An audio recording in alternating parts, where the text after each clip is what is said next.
Murder Drones. Remember that little show that I talked about a lot? It's been kind of left on a hiatus since episode 6 came out. Well, after 7 months, Murder Drones episode 7 has finally come out. Now, I don't know if this is recency bias speaking, since for once I'm actually on time to talk about the episode, but this episode takes almost everything I liked about episode 6 and dials it up further. That 7-month wait was so worth it, since the episode has improved so much visually and pretty much answers every question that people had with it, and it being just as, if not more depressing than episode 6 was. Anyways, with that all out of the way, time to explain Murder Drones episode 7 the dumbest way possible. We start off episode 7 with a flashback in a church underground that is under Cabin Fever Labs, which, if you don't remember, is where we were last episode with those dinosaurs. And for the first time since the pilot, we actually get to see human characters. Not just these people doing blackface and other flashbacks, but actual people in hazmat suits.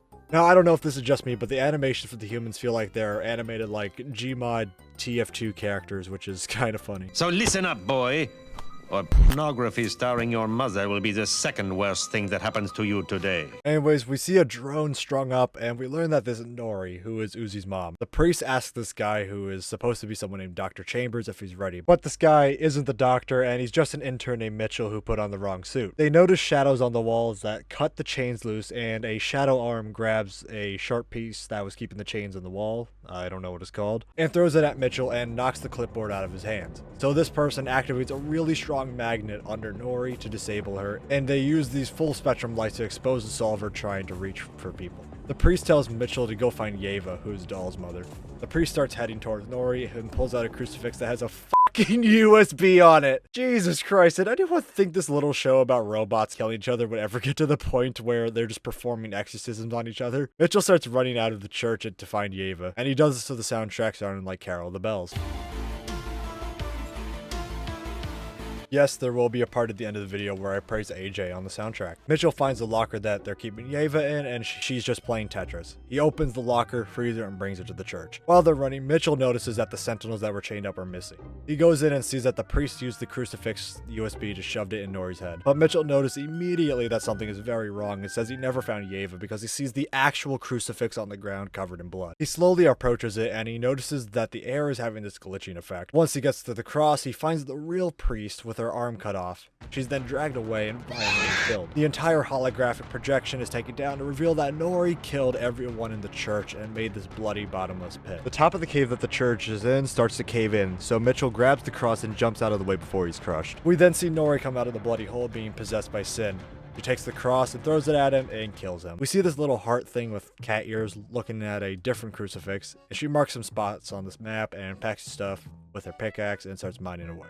We see through CCTV footage of a live camera that is capturing the elevator coming down at a fast rate. We then see the elevator crash and Uzi and Tessa are thrown out. Ed is looking at the wall in pure denial that V might be dead and starts shooting and clawing away at the rocks to try to open the elevator again to go back up and save her. I should probably point this out. This is the episode where Ed starts to lose his shit a little bit. Little did Ed know he started throwing at the rocks by accident at Uzi, and she started bleeding, which I didn't know was possible. He starts apologizing, and Tessa draws her sword on Uzi and tells Ed they'll save V after they're done down here. She then tells Uzi to stay back while her and Ed go find the stuff they need. This face says everything. Bro is so fucking done with this shit. Ed sides with Tessa, saying that there might be some stuff that she wouldn't want to see. Uzi asks what the hell is going on, which is actually the line they say here. I think this is the first time since the pilot they say the word hell. Is the word hell considered profanity? And then says they aren't gonna hurt her, but the way he says it sounds very aggressive, which causes Uzi to tweak out and causes the mine shaft to cave in. And tries to approach her, but he gets crushed with rocks. We're now back on the surface, and we see Thad and Lizzie heading towards the murder drone spire, which... Did anyone else forget this existed? Thad asks Lizzie why they're out here, and she says it's a secret. Then Gravity just forgets it exists for a couple seconds, causing them to float up. They then see the spacebot fly to the spire, and Jay comes out of it. Now my entire point on high on battery acid is now invalid. We cut back to the mine shaft, and N is knocked out. He wakes up, and his arm is trapped under the rubble, so he has to cut it off. He hears a laugh in the distance, and sees V in her maid outfit at the end of the hallway, and he has the appropriate reaction. We see Uzi pulling herself together as she starts walking around. She takes this dead guy's lantern, which is weird considering her tail was used as a flashlight last episode, but it's not like he needed it anyways. We then see N shitting the bed as V is being puppeteered slowly towards him. V then says that he is the main reason why his team retained most of their personalities. It grabs him and detaches his arm, and it switches from V's voice to Sin's voice to explain that it was because he loved to do anything. So N gets sent to this dream or flashback, I guess. I haven't really figured this one out. Well, we see him holding that guy with the top hat as his head comes off, and we see that it's an all-out war zone with more murder drones killing not worker drones, but killing people. You even see V and J shoot, dismember, and eat a guy, and we see one of Sin's tendrils destroy a helicopter. He snaps out of it, and Sin thanks him and drags him away. We cut to Uzi going to the church, and she flies in. She notices the hole, and she hears music coming out of that little heart's cat headphone. She listens to Nightcore. God damn it. Uzi rewinds the footage of Mitchell to see what happens, and we cut back to N being dragged. He tries to use his laser, and Bro's about to get devoured by the wall of flesh. He gets dragged in, but this little heart uses the pickaxe to free it. It then tells him to start running, and Bro dips immediately out of there. The heart says he looks familiar, and it starts steering him in the right directions, and it starts asking him if it can get them to the surface so they can get the crucifix to Khan. And immediately asks if it's Uzi's dad she is talking about, and she forces him aside and asks this. How do you know my daughter? If it wasn't obvious enough, this is Nori. To everyone else's knowledge, she is dead, but I guess it just destroyed her drone body, and she just lives on through the little heart that we always see around. We're back on the surface, and Lizzie and Thad are going to try to get into the spire and jump Jay if they need to, but they're hit back by an explosion from the spire. Jay flies back into the spaceship and flies it away.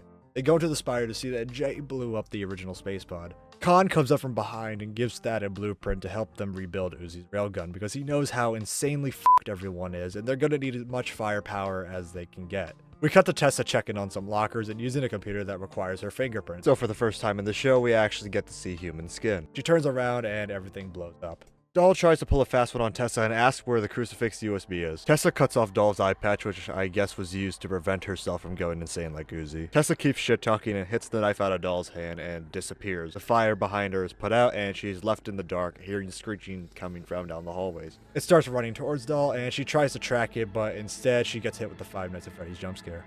No! We get sent back to the flashback from the beginning of the episode, which shows what happens to Mitchell. He didn't die. Yet. Yeva comes in and saves him and throws the crucifix into Nori's face for real this time, which removes the Solver's control from her. Yeva goes towards Nori, but realizes that the Solver has one last trick up its sleeve and makes a black hole. So Yeva cuts off Nori's hand, which falls into the pit. We then see a bright light come from it and the planet's core collapses. So humans weren't really responsible for this happening. It was because of some pissed off disabled toddler possessing people. Anyways, we see Nori explaining what we just saw to N and asks him if it was Uzi or Doll just trying to kill them just now. We cut to Uzi looking at the monitor and cracking the screen. We then see Doll walking into the church with her internal parts falling out. And she falls over and dies, but leaves one last message for Uzi telling her to fight back. Tessa appears behind Uzi, and we cut away to N and Nori. N gets excited that he gets to tell Uzi that her mom is still alive, but Nori threatens to kill him if he says anything. He says he won't keep secrets from Uzi anymore, and Nori forces the cross into his face and makes him agree. We see Tessa heading towards Uzi and drawing her sword. Uzi starts to tweak out and tries to use her solver on Tessa, but she can't. So Tessa kicks out Uzi's leg and pins her down and starts driving the sword into her chest. Before she can nail it down, N comes from behind her and says she has one chance to tell the truth about the crucifix, and with zero hesitation, he...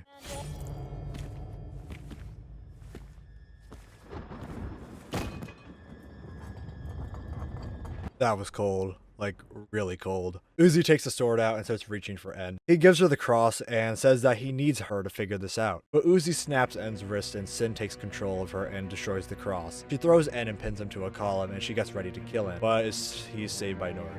Nori severs her arms and they start fighting. N blocks 2 attacks and Nori throws her pick into Uzi's head. N points a laser at Uzi, but he can't bring himself to use it. So Sin uses this to her advantage and teleports over to N and launches him. He hits a wall and Sin comes and pins Nori to the wall. N draws his sword, but Sin knows that N won't kill Uzi, so she grabs his arm and starts driving the blade into her Uzi's neck. Nori's able to get out and sever all the arms and hits Uzi to the other side of the church's roof. Uzi regrows her arms and starts launching black holes at N and Nori. They both know that in order to stop her, but they're gonna have to sever her arms to make sure she can't use the solver. So En and Nori charge at her, dodging her attacks, and Nori takes off her hand, and En is able to fly around and distract Sin while Nori takes off the other. En flies down and hits her off the roof. Nori throws her pick at Uzi again, but Sin winks at En, tricking him into thinking it will switch back to Uzi being in control, so he flies in the way of the pickaxe and gets taken out of the fight. Sin picks up Nori and hits a home run and pins her to the other side of the church. She then grabs Nori and then tries to beat her. So at the last second, En tells Nori that him and Uzi just kind of hang out, which pisses Nori off, and she gives Uzi the biggest bitch slap I've ever seen in my life. Those things killed your frickin' mother! Uzi takes back control and punts her mom into the bottomless pit. En and Uzi start yelling at each other, and En tells Uzi that was her mom, and they start yelling more, so they hug. Now listen, I've had my opinions on Uzi and En being together, but hear me out. This is the one time I'll let it slide. Okay, this hug was deserved. We see Tessa's helmet rolling towards the pit, but the rest of her body comes over to pick it up and puts it back on. It then takes off the spacesuit, and we realize that this wasn't Tessa. It drags Doll's body away and takes out her little heart thing and eats it. Only drones with the solver have hearts. We then learn that Tessa was probably killed at the Gallup massacre, and Sin is wearing her body as a flesh suit. She starts charging at En and tackles him and stabs Uzi and starts dragging them both towards the hole. Sin goes down the hole and starts to trigger another core collapse to completely destroy the planet. We see the yellow light from underground burst up while Jay comes by to park the ship. As soon as she steps on the ground, she gets hit by a bus and drops the key down the hole. She draws her gun on the bus to see Thad, Lizzie, and Kant ready to pull up, with Lizzie holding a brand new railgun. Jay isn't ready for round 2 with that thing, so we cut back to the pit as it starts dragging Uzi and En into it. Uzi manages to grab onto something, grabs En. She sees the key falling down, and she thanks En for everything. She throws him up and severs the tendril, dragging him down, throws the key at En, and tells him to die mad before launching him out of the church. Uzi is dragged down to what seems to be her death, and it cuts to black. Uzi wakes up in a void with a destroyed planet, and then the episode ends. Now, as they say, God motherfucking damn. This episode went so hard. That 7-month wait was so worth it. Out of all the episodes, this one definitely sets up the horror atmosphere the best. I'd say my only real complaint is that En goes back to being the comedic relief character, but the more I look at it, the more I just see it as him acting accordingly, depending on who he's talking to. Like, if he's talking to Sin or Uzi, he's shitting the bed. If he's talking to Nori, he's a bit goofy. And if he's talking to Tessa, he is serious. I also like how they kind of phased out most of the corny moments or most of the corny jokes up to this point to make it show how more serious we are now about this stuff. And the same goes for episode 6. This episode also references Internation Cube a lot, with Sin being a robot under human skin like Icon, and Thad and Lizzie reminded me of those anime weebs from the 3rd episode of Internation Cube. And it also calls back the first 2 episodes of the series, with them retracing Uzi's steps to rebuild her railgun, and Thad spinning the metal pipe that he used in the pilot to fight V and J, and Sinessa, Jesus Christ, I can't believe I'm actually calling her that, telling them they got snuck upon just like that little heart did in episode 2. Get snuck upon. Get snuck upon. I still can't believe they showed Sinessa right in front of our faces through merch, and we just didn't realize it until now. And again, I must praise AJ Desperito for making another banger soundtrack for this episode, keeping the intense vibes of last episode and adding a more horror elements to this one. I can't express enough how much I love this show's soundtrack. It really is amazing. Anyways, if you did enjoy the video, please do consider leaving a like and subscribing, and I'll see you in the next one.